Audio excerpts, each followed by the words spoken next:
বিএনপির vice chairman ও চুয়াডাঙ্গা ১ আসনের সাবেক সংসদ সদস্য শামসুজ্জামান দুদু বলেছেন, আগামী নির্বাচনে আমরা পিআর পদ্ধতি চাই না।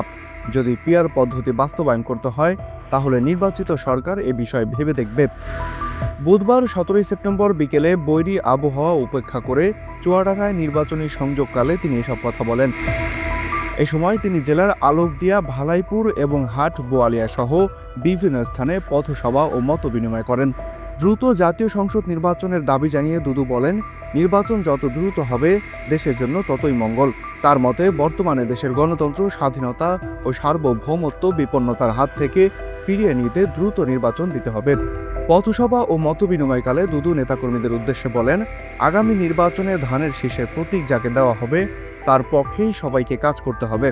শহীদ রাষ্ট্রপতি জিয়াউর রহমান, বেগম খালেদা জিয়া এবং তারেক রহমানের দেশ গঠনের বার্তা তৃণমূলে পৌঁছে দেওয়ার আহ্বান জানান তিনি আরও বলেন, ধানের শীষের বিজয়ের মাধ্যমে দেশের উন্নয়ন ও সমৃদ্ধির জন্য কাজ করতে হবে। দুদু দেশি বিদেশি ষড়যন্ত্রের বিরুদ্ধে ঐক্যবদ্ধ থাকার উপর জোর দেন।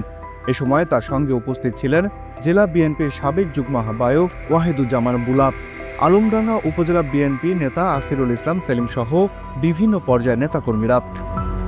মাহাদি হাসান বিয়ান, পিপল ভয়েস টেলিভিশন, ঢাকা।